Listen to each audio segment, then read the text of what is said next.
8 अगस्त 2024 को जो बिल संसद में पहली बार लाया गया था वो कल 2 मार्च 2025 को रात के 2 बजे 288 बहुमत के साथ लोकसभा से पारित हो गया। नमस्कार, मेरा नाम है उनीस कुमार और आज के इस वीडियो में मैं बात करने वाला हूं वक्फ एक्ट 2024 जो अमेंडमेंट बिल लाया गया था लोकसभा में, उसके बारे में। सबसे पहले मैं रीजन्स के बारे में बात करूंगा कि क्या रीजन्स थे किरेन रिजिजू के जो ये बिल वो संसद में लाए थे। दूसरा, क्या क्या इंपॉर्टेंट चेंजेस हुए। 40 पेज का यह बिल कल रात को 2 बजे मैंने डाउनलोड किया और 2 बजे डाउनलोड करने के बाद इसका पूरा मैंने फेयर किया और जो जो इंपॉर्टेंट चेंजेस थे इस बिल के वो आपके सामने मैं लाने जा रहा हूं। सबसे पहले हम जानते हैं वक्फ होता क्या है। तो वक्फ एक ऐसी संस्था है मुसलमानों में जो ये कहता है कि हम मुसलमानों की सेवा भाव के लिए हैं।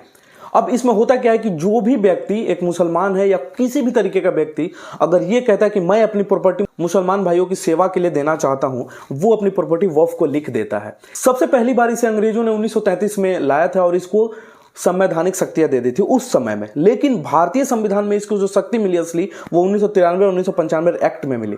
इसमें जो शक्तियां मिली उसका दुरुपयोग इतना बढ़ गया था इन 20-25 सालों में, सरकार को मजबूर होकर यह बिल लाना पड़ा। क्या सच में यह बिल मुसलमानों को हनन करती है? क्या सच में यह बिल जो विपक्ष बोल रहा है कि मुसलमानों का सेवा भाव के लिए नहीं बल्कि मुसलमानों पर कड़ा वार करने के लिए लाया गया है, तो क्या सच्चाई है इस बिल का सब कुछ पूरा डिटेल में बताऊंगा। तो 1995 में जो एक्ट लाया गया था उसके अकॉर्डिंग यह था कि एक बार जो वक्फ की प्रॉपर्टी हो गई वो हमेशा के लिए वक्फ की प्रॉपर्टी हो जाएगी और कुछ ज्यादा चेंजेस न करके और ज्यादा पावर दे दिया गया था। जिसके कारण होता क्या था कि कोई भी प्रॉपर्टी जहां पे वक्फ का बोर्ड लग जाता था वो प्रॉपर्टी वक्फ की हो जाती थी। उस पे ना ही कोई मुकदमा चलता था, ना ही कोई संवैधानिक मुकदमा चलता था और ना ही किसी भी तरीके का भारत सरकार का या राज्य सरकार का उस पे कोई सख्ती अप्लाई होता था। इनका एक अलग ही संविधान चल रहा था। जिन भी मुस्लिम भाइयों को आहत हो रहा है इस बिल से वो सबसे पहले इस पूरे वीडियो को देखें और वीडियो देखने के बाद आपको यह समझना है कि क्या सच में एक गरीब बेसहारा मुसलमान को आहत होने की जरूरत है। क्या सच में यह बिल उनके लिए लाया गया है जो मुसलमानों की प्रॉपर्टी को हड़प के वहां पे मॉल, पेट्रोल पंप और बड़े बड़े स्टेडियम और बड़े बड़े अपार्टमेंट्स बना के पैसे कमा रहे हैं। किसको हाथ होने की जरूरत है सब कुछ पूरा डिटेल में बताऊंगा। तो भारत में सबसे ज्यादा अभी प्रॉपर्टी जिसके पास है वो 3 लोगों के पास है। सबसे पहला सेना, दूसरा रेलवे और तीसरा वक्फ प्रॉपर्टी। अब समझ सकते हो कि रेलवे इतना फैला हुआ है, सेना इतना फैला हुआ है, लेकिन फिर भी वक्फ प्रॉपर्टी के पास सबसे ज्यादा लैंड है। अब इस लैंड के में कितना लैंड गवर्नमेंट का है, कितना लैंड एक आम आदमी का है जो जबरदस्ती ले लिया गया है, या कितना लैंड जो सच में वक्फ प्रॉपर्टी को अप्लाई करके दिया गया है, इसकी संवैधानिक पुष्टि के लिए यह बिल लाया गया था। बिल लाने के जो रीजंस थे जो किरेन रिजिजू ने लोकसभा में पहली बार 8 अगस्त 2024 को दिए थे वो बड़ा इंपॉर्टेंट है जानना, क्योंकि वो जानने के पहले आप ये नहीं जान सकते हो कि क्या क्या चेंजेस हुए हैं और क्या सच में यह बिल मुसलमानों के फायदे के लिए लाई गई है कि नहीं। ठीक है, तो सबसे पहला जो उन्होंने रीजन दिया था, सबसे पहले तो इसका नाम ही चेंज कर दो। नाम चेंज करके वक्फ एक्ट 1995 का नाम चेंज करके unified Waqf management empowerment efficiency and development, जिसका शॉर्ट फॉर्म होता है उम्मीद 1995। अब दूसरा उन्होंने दिया था कि वक्फ को सही से डिफाइन करने के लिए केवल वही व्यक्ति वक्फ को अपनी प्रॉपर्टी दे सकता है जो 5 या 5 साल से ज्यादा से इस्लाम कबूल कर रहा है। अब सोचिए जरा, अगर मैं हिंदू हूं, मेरा यहाँ पे लैंड है और जबरदस्ती वक्फ बोर्ड अपना ला के बोर्ड लगा देता है कि नहीं ये प्रॉपर्टी जो है वक्फ की है। मैंने कई जगहों पे देखा है रेलवे के पटरियों के बीच में बोर्ड लगा हुआ है, रेलवे के पटरियों के बीच में मस्जिद बनाए गए हैं और वहां पे ये लिखा गया है कि ये प्रॉपर्टी वक्फ की है, ये जबरदस्ती है। क्या सच में एक रेलवे पटरियों के बीच में कभी ऐसा हो सकता है कि किसी खास व्यक्ति का जमीन हो और वो वक्फ को दान कर दे? नहीं, वो गवर्नमेंट लैंड है, जबरदस्ती वहां बोर्ड लगा करके और जबरदस्ती वक्फ प्रॉपर्टी बनाई गई है। और इसीलिए क्या सच में आप सोचते हो कि वहां पे जो लैंड, वहां पे जो बोर्ड लगाए गए हैं, किसी प्राइवेट जगह पे जो बोर्ड लगाए गए हैं, क्या सच में उससे किसी बेसहारा और अनाथ मुसलमान को फायदा होने वाला है? क्या सच में जो व्यक्ति पढ़ाई लिखाई और स्वास्थ्य का खर्चा अपना नहीं उठा सकता, क्या सच में उससे फायदा होने वाला है? नहीं।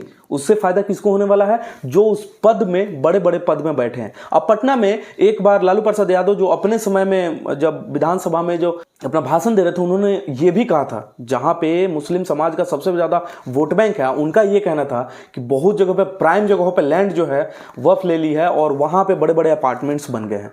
तो अब ज्यादा सोचिए कि जो व्यक्ति के पास सबसे ज्यादा इस्लामिक वोट हो वो व्यक्ति अगर ऐसा बात कर रहा है तो इसका मतलब यह है कि सच में आपके अधिकारों का हनन हो रहा था। वक्फ एक्ट लाना आपके लिए भी जरूरी था, भारत के लिए जरूरी था। एक संविधान में भारत का हर धर्म इक्वल है, लेकिन इस वक्फ एक्ट के कारण 1995 के कारण इस्लाम को अलग तरीके से ताकत मिल रही थी। जो नए हिंदू और बाकी जो धर्म है भारत में, उनको ये शक्तियां नहीं मिल रही थी। दूसरा उन्होंने दिया था यही कि एक बार वक्फ की जो प्रॉपर्टी हो गई, उसके लिए जो जिसका प्रॉपर्टी वक्फ में जा रहा है, कम से कम 5 सालों के लिए इस्लाम धारण करना जरूरी है उसको।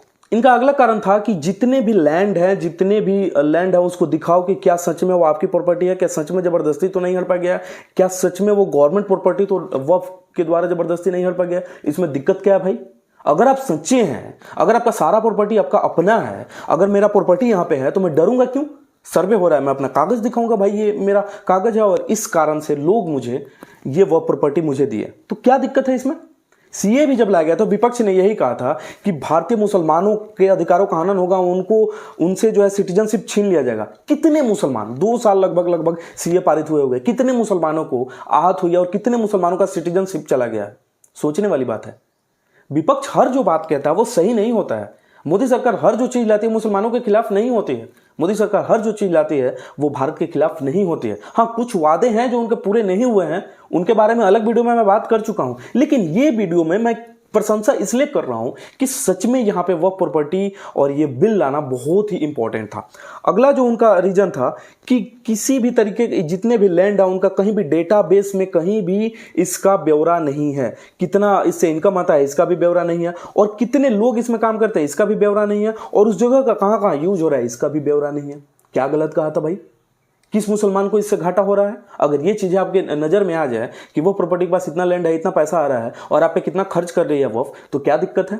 आपको दिक्कत है? बिल्कुल नहीं दिक्कत है, आपको उल्टा फायदा है। फायदा यह है कि आपको पता चल जाएगा कि जो आपके अपने लोग हैं क्या सच में आपके अधिकारों का हनन कर रहे थे, या सच में आपको अधिकार और बाकी सारी चीजों से बाकी सारे जो उपाय थे वो आपको मुहैया करवा रहे थे। सोचने वाली बात है। अगला जो उन्होंने कहा था कि जो वक्फ के मुतावली का जो प्रोसेस होता है चयन का, वो सबसे पहले क्लियर नहीं है। उसमें कितने लोग हैं उस बोर्ड में ये भी क्लियर नहीं है। और सबसे बड़ी बात कि क्या कोई व्यक्ति मुतावली बनने लायक है भी कि नहीं, ये भी प्रक्रिया पूरी तरीके से पारदर्शी नहीं है। अब ये रीजंस थे, ये रीजंस कहां तक गलत हैं? सबसे पहले तो आप मेरे को ये बताओ, और अगर ये रीजंस गलत है तो वह बिल गलत है। अगर कोई व्यक्ति ये कह रहा है कि नहीं जितने भी आपके पास लैंड है उसका सर्वे करा लो, आपके अपने कितने लैंड है, क्या जबरदस्ती आपने हड़पा है कि नहीं, तो आपको दिक्कत क्या है? अगर आप जबरदस्ती नहीं हड़पे, आप कह रहे हैं, अवैसीद्दीन ओवैसी ने पूरा का पूरा ये बिल जो है वो संसद में फाड़ के फेंक दिया। इसलिए फाड़ के फेंक दिया कि हो सकता है कल को उनके अपने वक्फ प्रॉपर्टी के पास कई सारे अपार्टमेंट और कई सारे मॉल निकल जाए।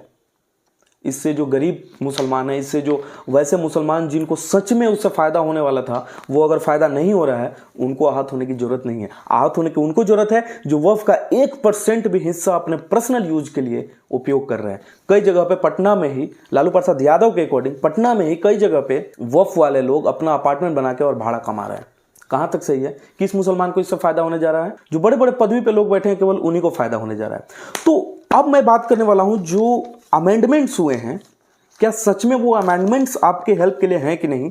तो इसमें सैकड़ों अमेंडमेंट्स हैं। पूरा 40 पेज का जो बिल है उसमें सैकड़ों अमेंडमेंट्स हैं, लेकिन मुख्यतः जो आपके जानने लायक है, कई जगह पे केवल वर्ड्स का अमेंडमेंट है, कई जगह पे पूरा लाइन हटा दिया गया है, और कई जगह पे प्रोसेस को ही चेंज कर दिया गया है। तो जो इंपॉर्टेंट अमेंडमेंट्स हैं वो आपके लिए सबसे पहले लाया हूं। तो सेक्शन 3 का जो अमेंडमेंट है वो ये कहता है कि जितने भी वक्फ प्रॉपर्टी है उसको डेटाबेस में सबसे पहले आप सर्वे करके डालो। और डेटाबेस में क्या क्या चीजें डालो? तो सबसे पहला बाउंड्री ऑफ वक्फ, उसका आइडेंटिफिकेशन डालोगी। ये जो वक्फ प्रॉपर्टी है, मान लीजिए कि कोई ये लैंड है तो इसका चौहद्दी जिसको हम बोलते हैं वो डालो, जिससे पता क्लियर चल जाए कि यही लैंड के बारे में बात हो रही है। दूसरा, जिसने वो वक्फ क्रिएट करवाया है, मान लीजिए अगर मैंने वो वक्फ प्रॉपर्टी को अपना लैंड दान में दिया है, उसका पूरा नाम, एड्रेस, सब कुछ डिटेल्स होना चाहिए। क्या गलत है भाई इसमें? क्या गलत है इसमें? तीसरा, उस मुतावली का नाम जिसने वक्फ करवाया है और प्रेजेंट अधिकार जिस मुतावली का है उसका। मुतावली भी एक संस्था वक्फ में जो अलग अलग प्रॉपर्टी का देखरेख करती है। और चौथा, कि कितना इनकम उस वक्फ प्रॉपर्टी से हो रहा है। क्या दिक्कत है इसमें? क्या गलत चीजें मोदी सरकार ने डाल दी है? जिससे आहत हो रहे हो आप लोग, पूरा चारों तरफ एकदम धरना प्रदर्शन कर रहे हो। 99% लोग जो धरना प्रदर्शन कर रहे हैं उनको पता ही नहीं है कि वर्क अमेंडमेंट बिल में आ क्या रहा है, इसने क्या गलत कहा है। सेक्शन 3 में जो अमेंडमेंट हुआ है उसमें साफ कह दिया कि जितने भी वर्क प्रॉपर्टी का जो दे रहा है, जो ले रहा है और जितना इनकम हो रहा है सब कुछ डाल दो, ऑनलाइन करो, सब कुछ देखे। आप मुसलमान भी देखो, हम भी देखे, सेंट्रल गवर्नमेंट भी देखे, राज्य सरकार भी देखे, कलेक्टर भी देखे, वहां का डीएम भी देखे, एसपी भी देखे, सब कुछ देखे। क्या दिक्कत है? ट्रांसपेरेंसी से आप लोग डरते क्यों हो? जब आप सही हो तो ट्रांसपेरेंसी से डर क्यों रहे हो? मैं मोदी सरकार के खिलाफ वीडियो बनाता हूं, विकास के नाम पे मैं मोदी सरकार के खिलाफ वीडियो बनाता हूं, लेकिन इस बिल में अगर कोई दिक्कत नहीं है तो मुझे विरोध प्रदर्शन करने की क्या जरूरत है? सेक्शन 3 में ही जो अगला है असंवैधानिक पावर। अब असंवैधानिक पावर क्या है? होता क्या था कि बहुत सारे जगहों पे बोर्ड लगा दिया जाता था, जो लैंड काफी समय से पड़ी हुई है। मान लीजिए मैंने कोई लैंड पटना दीघा में खरीद लिया और मैं अपना बाकी जगह पे जाके कमा रहा हूं, जैसे मान लीजिए मेरी पोस्टिंग बैंगलोर हो गई, वो लैंड ऐसे ही पड़ा हुआ है, बहुत सारे दिनों तक वो लैंड देखा जाएगा, सर्वे किया जाएगा, भाई इस पे कोई अपना हक नहीं जता रहा, ना कोई बाउंड्री है ना कुछ है। एक बोर्ड बनवाया जाएगा, उसको गाड़ दिया जाएगा। अब गाड़ दिया जाएगा तो 1995 एक्ट कहता है कि जो प्रॉपर्टी वक्फ की हो गई वो हमेशा के लिए हो गई। अब इसका ना कोई कागजात होता था ना ही कोई डेटाबेस। अब लड़ते रहो केस भी लड़ोगे तो अंत में संवैधानिक पावर कहता है कि हाँ वक्फ की हो गई है तो हो गई है, जबरदस्ती। कहां तक सही था? कहां तक सही था? किसी भी प्रॉपर्टी पे जो मेहनत से, मजदूरी से कमाया है, खून पसीने से कमाया प्रॉपर्टी, और आप जबरदस्ती उसे ले रहे हो, ना ही बता रहे हो कि कितना कमाई हो रहा है, ना ही उसका कौन मुताबिक है, कुछ नहीं बता रहे हो। कहां तक गलत है ये? क्या गलत कर दिया मोदी सरकार ने? क्यों आप लोग धरना प्रदर्शन कर रहे हो?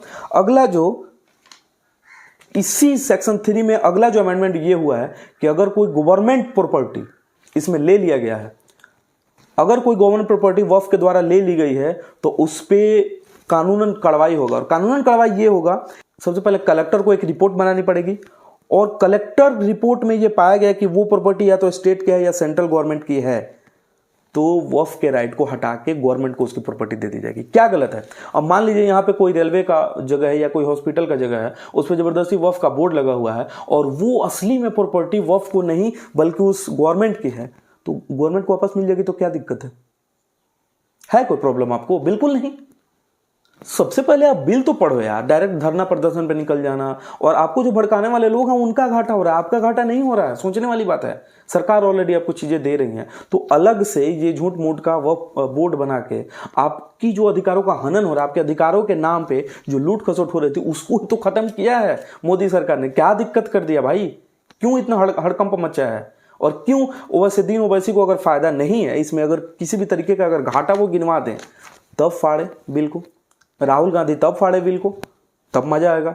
अब ये जो रिपोर्टर्स लोग हैं, जो मान लीजिए ठीक है गोदी मीडिया है, बहुत सारे जगहों पे ये अपना गोदीपन दिखाती है, लेकिन इस केस में रवीश कुमार इसको भी गलत बता रहे हैं। ये तो भाई सोचने वाली बात है। ऐसे अगर वीडियोज आप लोग बनाओगे तो फिर मेरी नजरों से आप लोग गिर जाओगे। अजीत अंजुम, रवीश कुमार, ध्रुव राठी, ऐसे लोग यार हर चीज को गलत बताना सही नहीं है। मैं भी बताता हूं, लेकिन सही को सही कहना भी एक बहुत बड़ा चीज है और सबके अंदर ये पावर नहीं होती। सेक्शन 9 में जो अमेंडमेंट हुआ है कि इस काउंसिल का निर्माण कैसे होगा। अभी तक आप अगर मुस्लिम ही है, मैं आपसे पूछता हूं कि कितने मुस्लिम को पता है कि वक्फ का जो आपका काउंसिल है, जो आपके वक्फ प्रॉपर्टी का निदान कर रही है, जो आपके वक्फ प्रॉपर्टी का देखरेख कर रही है, उसमें कौन कौन लोग हैं? कितने मुस्लिम को पता है? जो धरना प्रदर्शन में बैठे हैं कितने लोगों को पता है? किसी को नहीं पता होगा। अब सरकार यही ट्रांसपेरेंसी कर रही है कि अगर काउंसिल आप बना रहे हो तो सेक्शन 9 में ये अमेंडमेंट हुआ है कि एक यूनियन मिनिस्टर कोई होना चाहिए उसमें। क्या गलत है? हमेशा मोदी सरकार ही रहेगी क्या? आपकी भी सरकार आएगी, आप अपना मिनिस्टर रख लो उसमें, क्या दिक्कत इसमें है? मोदी सरकार ऐसा तो नहीं कर रहा है कि मैं रहूंगा हमेशा, मेरे घर वाले हमेशा रहेंगे। हमेशा तो ये नहीं करेंगे मेरे जो आने वाले बाल बच्चे हैं वो रहेंगे। सिर्फ कोई भी सत्ता पक्ष का ये तो नहीं ना कर रहा है, ये तो सिर्फ ये कर रहा है कि कोई भी एक काउंसिल मिनिस्टर होगा। क्या दिक्कत है इसमें? कोई अपना नाम तो नहीं ले रखा है कि हमेशा मैं ही रहूंगा। एक काउंसिल मिनिस्टर होगा, 3 मेंबर ऑफ पार्लियामेंट होंगे। अब बताइए कितनी ट्रांसपेरेंसी है। और कुछ ऐसे मेंबर्स जो मुस्लिम हो, जो सेंट्रल गवर्नमेंट में मुस्लिम के पद पे बैठे हो, वैसे लोगों को दिया जाएगा। तो कौन कौन से लोग होंगे? 3 मेंबर जिनका नेशनल इंपॉर्टेंस हो, जो मतलब वर्ल्ड वाइड, जो कम से कम पूरा देश में जाने जाते हो, उनको रखा जाएगा। एक पर्सन जो मुतावली होगा और जिसकी सैलरी 5 लाख से ज्यादा होगी पर एनम। क्या गलत है भाई? 5 लाख सैलरी आपको मिल रहा है। और 3 मुस्लिम स्कॉलर्स होंगे इसमें। जो स्कॉलर्स का मतलब ये होता है जो बहुत ज्यादा कुरान हदीस का जानकार हो, वैसे लोग 3 लोग रहेंगे। एक वकील और 4 लोग जो इंजीनियर, फाइनेंस, और अलग अलग जगहों से बड़े बड़े पदवी पे बैठे हो। तो इसमें गलत क्या है? आप एक बताएं, 2 औरतें हों और 2 नॉन मुस्लिम हो। तो इस टोटल काउंसिल में 1 union minister, 3 member of parliament और 3 ऐसे लोग जो नेशनल इंपॉर्टेंस रखते हो, 1 पर्सन जो मुतावली हो जिसकी सैलरी 5 लाख से ज़्यादा होगी, और 3 मुस्लिम स्कॉलर्स, 1 वकील और 4 ऐसे लोग जो इंजीनियर, वकील, डॉक्टर ऐसे ऐसे बड़े पदवी पे बैठे हों, और 2 औरतें और 2 नॉन मुस्लिम। इसमें गलत क्या है भाई? इसमें तो कहीं ये नहीं कहा गया है कि आपको मार देंगे, काट देंगे, आपको देश से निकाल देंगे, आपको प्रॉपर्टी को छीन लेंगे। अभी तक तो नहीं कहा गया। अब सेक्शन 14 जो है बोर्ड फॉर स्टेट, अब तो बोर्ड फॉर सेंट्रल हो गया कि कौन कौन से काउंसिल में लोग रहेंगे। लेकिन अगर स्टेट की वक्फ बोर्ड बनती है तो उसमें कुल 11 मेंबर रहेंगे। 1 चेयरपर्सन रहेगा, 1 एमपी रहेगा, उससे स्टेट से, एमपी मतलब जो मेंबर ऑफ पार्लियामेंट होते हैं, 1 मेंबर ऑफ स्टेट लेजिस्लेटिव होगा, और मुस्लिम होंगे जिसमें 1 मुतावली जिसकी सैलरी 1 लाख होगी, और कुछ स्कॉलर्स ऑफ इस्लाम होंगे जो इस्लाम की बहुत ज़्यादा जानकारी रखते हो, और 2 किसी भी पंचायत से 2 पीपल को उठा के, मतलब 2 लोगों को उठा के रखा जाएगा, और 2 प्रोफेशनल्स, प्रोफेशनल मतलब क्या, डॉक्टर, इंजीनियर, किसी भी तरीके के 2 लोग रहेंगे, और 2 स्टेट गवर्नमेंट का ऑफिसर रहेंगे इस बोर्ड में। कहाँ तक दिक्कत आ गई? क्या इसमें गलत हो गया? इसमें कुछ अगर दिक्कत हो गया तो बताओ ना फिर। कुछ दिक्कत नहीं है भाई, इसमें कुछ दिक्कत नहीं है। अगला सेक्शन 16 में यह कहा गया है कि अगर कोई मुतावली, अगर कोई बोर्ड का मेंबर, अगर कोई वह बोर्ड के नाम पे जबरदस्ती जमीन हड़प रहा है या कुछ ऐसा कर रहा है जिससे इस सारे सेक्शंस का दुरुपयोग हो रहा है, इस सारे सेक्शन के विरोध में जाकर कोई काम कर रहा है, तो उसको 2 साल की सजा होगी।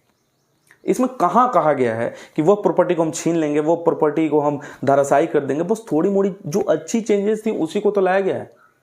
आप धर्म निरपेक्षता की बात करते हो, और किसी धर्म को जब इतने सारे अधिकार मिले हुए हैं, 1995 में इतने सारे अधिकार मिले हुए हैं, तो उस चीज को आप सही कह देते हो। लेकिन वही अधिकार को एक अधिकार बना दिया गया। हिंदू, मुस्लिम, सिख, ईसाई सारे लोग रहते हैं यहाँ पे, हर एक धर्म के लोग भारत में रहते हैं, धर्मनिरपेक्ष देश है। और ऐसे में मुस्लिम को एक अधिकार दे देना, और किसी खास मुस्लिम लोगों को, जिसमें सारे मुस्लिम का फायदा भी नहीं हो रहा है, तो उस अमेंडमेंट में अगर दिक्कत कहीं है तो वो बताओ भाई। काउंसिल में कौन कौन लोग रहेंगे वो मैंने बता दिया, स्टेट मेंबर में कौन कौन लोग रहेंगे वो मैंने बता दिया, गवर्नमेंट की प्रॉपर्टी है वो छीन ली जाएगी, वो कहाँ तक गलत है, डेटाबेस में सारी प्रॉपर्टी, कितनी इनकम और कौन लोग ने वर्ड को अपना वस्तु या जो भी चीज, जो भी प्रॉपर्टी चल या अचल दिया है, उसमें क्या दिक्कत है। अगला जो सेक्शन 16 की जो मैंने बात की 2 साल की जेल, उसमें भी क्या दिक्कत है? अगर आप सही रहोगे तो फिर 2 साल की जेल नहीं होगी, और अगर आप गलत हो तो 2 साल की जेल होगी। तो इसमें क्या दिक्कत है? भारत में सबसे ज्यादा लैंड आपके पास है, तो भाई सोचने वाली बात तो है ना कि आप केवल 20% हैं पूरे देश में, और सबसे ज्यादा लैंड आपके पास है। उतना लैंड भारतीय रेल के पास नहीं है, तो सोचने वाली बात है। आप भारत के रेल के बीचों बीच जाकर बोर्ड गाड़ देते हो कि ये प्रॉपर्टी मेरी है। सोचने वाली बात है भाई, कितनी प्रॉपर्टी आपकी हो गई। अगला जो सेक्शन 36 है वो ये कहता है कि जब भी कोई लैंड वक्फ में जाएगी, वक्फ बोर्ड में जाएगी, तो वो पूरी इसी प्रोसेस के साथ अब जाएगी। सबसे पहले उसका नाम डेटाबेस में दिया जाएगा, कितनी प्रॉपर्टी है और कौन दे रहा है, क्या सच में वो 5 साल से मुस्लिम इस्लामिक धर्म को फॉलो कर रहा है कि नहीं, और उसका पूरा एड्रेस, कंप्लीट इनकम, सब कुछ, कौन मुतावली है, सब कुछ दिया जाएगा। क्या गलत है इसमें? कहीं भी मेरे को पूरा, मैंने 40 पेज का बिल पढ़ लिया, कहीं भी ऐसी चीज नहीं दिखी।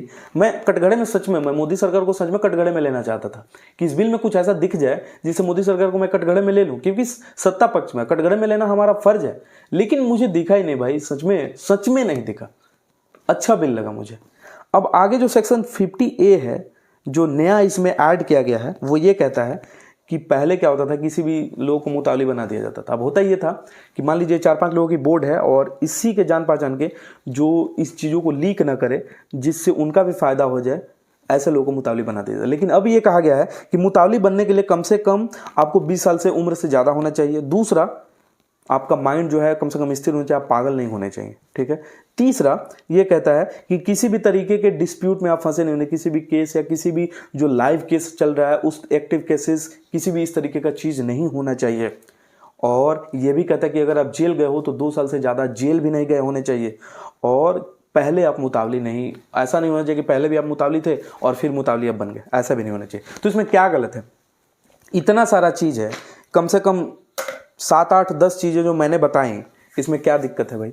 किसको प्रॉब्लम है? अब झूठ मूठ का आप विपक्ष के नाम पे, विपक्ष जो कह रही है कि अधिकारों का हनन हो रहा है, अधिकारों का, फैक्ट से बात करो, कहाँ इसमें अधिकारों का हनन है भाई? पूरा मैंने शेयर कर रखा है, इसमें कहीं अधिकारों का हनन नहीं है। तो आप विपक्ष के कहने पे आप दौड़ जा रहे हो कि नहीं भाई अधिकारों का हनन हो रहा है, हमारे अधिकारों का हनन हो रहा है। ऐसे थोड़ी ना होता है। अब राहुल गांधी, अब ठीक है, राहुल गांधी को हमेशा इसमें विपक्ष है तो उसको बार बार हमेशा पुश करना होगा कि भाई गवर्नमेंट ऐसा बिल ना ला दे जिससे मुस्लिम भी खुश हो जाए। अब मुस्लिम को खुश अगर कर दिया जाएगा तो मुस्लिम जो वोट उनका अपना है वो भी सत्ता पक्ष को चला जाएगा। बिहार में चुनाव है और अमित शाह ने एक खेल खेल दिया। ये बिल तो पारित हालांकि हो गया कल रात को 2 बजे, लेकिन बिल पारित होने के साथ साथ अमित शाह ने एक खेल भी खेल दिया। खेल ये खेला कि उन्होंने लालू प्रसाद यादव की जो पहले की भाषण थी वह प्रॉपर्टी के बारे में, जो पटना के बारे में उन्होंने कहा था कि पटना में प्राइम जगहों पे कई सारे अपार्टमेंट्स बन चुके हैं वो प्रॉपर्टी पे, उनका जांच होना चाहिए। तो उस पूरे भाषण को अमित शाह ने पढ़ दिया और कह दिया कि लालू प्रसाद यादव का जो कहना था वो कांग्रेस नहीं कर सकी, जो उनकी अपनी गठबंधन थी उसको हमने ला दिया। मतलब जो बिहार चुनाव पे डायरेक्टली इन्होंने वार कर दिया ना, ये देखने लायक थी। और कल रात अगर आप 2 बजे तक जाग रहे थे और ये सारा आप भाषण देख रहे थे, घमासान युद्ध चल रहा था, मजा आ रहा था। और इसमें अमित शाह ने अपना खेल खेल दिया। चाणक्य उनको क्यों कहा जाता है ये बता दिया गया। खैर बिहार चुनाव आएगा तो उसको हम लोग कवर करेंगे, उसका दूसरा मुद्दा है। यहाँ पे दूसरा मुद्दा था। और अगर आपको वीडियो अच्छा लगा, हालांकि मेहनत बहुत लगता है वीडियो में, अब 2 बजे रात तक जागो, 2 बजे रात जागने के बाद वहाँ से बिल डाउनलोड किया, बिल डाउनलोड करने में पूरा बिल पढ़ो, 40 पेज का बिल अपने आप में पढ़ना, असाइनमेंट्स बहुत बड़ा है, 40 पेज का असाइनमेंट अगर पढ़ना हो तो अगर आपको वीडियो अच्छा लगा और ऐसे ढेर सारे वीडियोज आप देखना चाहते हैं तो बस करना क्या है, आप यूट्यूब पे देख रहे हो तो सब्सक्राइब कर लो, फेसबुक पे देख रहे हो तो फेसबुक पे फॉलो कर लो, और हमसे जुड़ना चाहते हो तो बहुत जगह है, जुड़ो। और कमेंट सेक्शन में बताओ कि क्या मैंने सच में जो चीज़ें कही वो सही है, और आपको क्या लगता है मुस्लिमों का अधिकार हनन हो रहा है कि नहीं, क्या सच में जो विरोध हो रहा है वो सही है कि नहीं। फैक्ट मैंने सारे दे दिए, सोचना आपको है। नमस्कार।